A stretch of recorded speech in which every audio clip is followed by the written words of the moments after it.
ರುಕ್ಮಿಣಿ ವಸಂತ್ ಅವರನ್ನು ಕಾಂತಾರ ಚಾಪ್ಟರ್ 1 ಮತ್ತು ಸಪ್ತಸಾಗರದಾಚೆ ಎಲ್ಲೋ ಸಿನಿಮಾದಲ್ಲಿ ನೋಡಿರ್ತೀರಾ.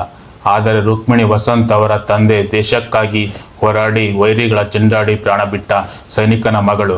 ಹೌದು, 11ನೇ ವಯಸ್ಸಿನಲ್ಲಿಯೇ ತಂದೆಯನ್ನು ಕಳೆದುಕೊಂಡ ರುಕ್ಮಿಣಿ ವಸಂತ್ ಅಂದು 2007 ಜುಲೈ 31 ವಸಂತ್ ವೇಣುಗೋಪಾಲ್ ಸೇನೆಯಲ್ಲಿ ಕರ್ನಲ್ ಆಗಿದ್ದರು. ಪಾಕಿಸ್ತಾನದ ಗಡಿಯಲ್ಲಿ ಅಂದರೆ ಜಮ್ಮು ಕಾಶ್ಮೀರ ಮತ್ತು ಉರಿಯಲ್ಲಿ ನಿಯೋಜನೆಗೊಂಡಿದ್ದ ಮರಾಠ ಲೈಟ್ ಇನ್ಫೆಂಟ್ರಿಯ ಬೆಟಾಲಿಯನ್ 1ರ ಕಮಾಂಡಿಂಗ್ ಆಫೀಸರ್ ಆಗಿದ್ದರು. ಪಾಕಿಸ್ತಾನದ ಗಡಿ ಅಂದರೆ ಜಮ್ಮು ಕಾಶ್ಮೀರದ ಉರಿಯಲ್ಲಿ ನಿಯೋಜನೆಗೊಂಡಿದ್ದರು.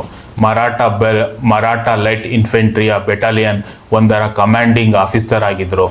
ಆಗ ಪಾಕಿಸ್ತಾನದಿಂದ ಭಾರತಕ್ಕೆ ನುಸುಳಿದ ರಕ್ತ ಪಿಪಾಸು ಉಗ್ರರ ವಿರುದ್ಧ ಕಾರ್ಯಾಚರಣೆ ಕೈಗೊಂಡಿದ್ದರು.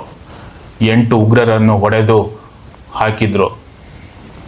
2007 ಜುಲೈ 31ರಂದು ವಸಂತ್ ವೇಣುಗೋಪಾಲ್ ಸೇನೆಯಲ್ಲಿ ಕರ್ನಲ್ ಆಗಿದ್ದರು.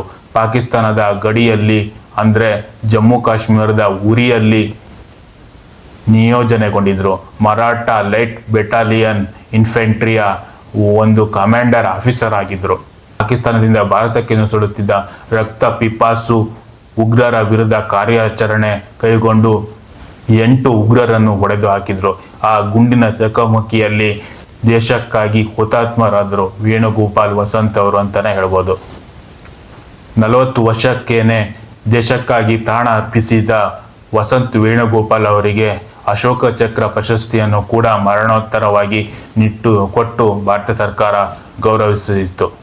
ಈ ಅಶೋಕ ಚಕ್ರ ಪ್ರಶಸ್ತಿಯನ್ನು ಪಡೆದ ಮೊದಲ ಕನ್ನಡಿಗ ಎಂಬ ಕೀರ್ತಿಗೂ ಕೂಡ ರುಕ್ಮಿಣಿ ವಸಂತ್ ಅವರ ತಂದೆ ವಸಂತ್ ವೇಣುಗೋಪಾಲ್ ಅವರು ಸಾಕ್ಷಿಯಾಗಿದ್ದಾರೆ. ಅವರ ತಾಯಿ ಸುಭಾಷಿಣಿ ಅವರು ಕೂಡ ಫಾರ್ ಎವರ್ 40 ಅನ್ನೋ ಒಂದು ಪುಸ್ತಕವನ್ನು ಕೂಡ ವಸಂತ್ ವೇಣುಗೋಪಾಲ್ ಅವರ ಒಂದು ಜೀವನಾಧಾರಿತ ಪುಸ್ತಕವನ್ನು ಕೂಡ ಬರೆದಿದ್ದಾರೆ.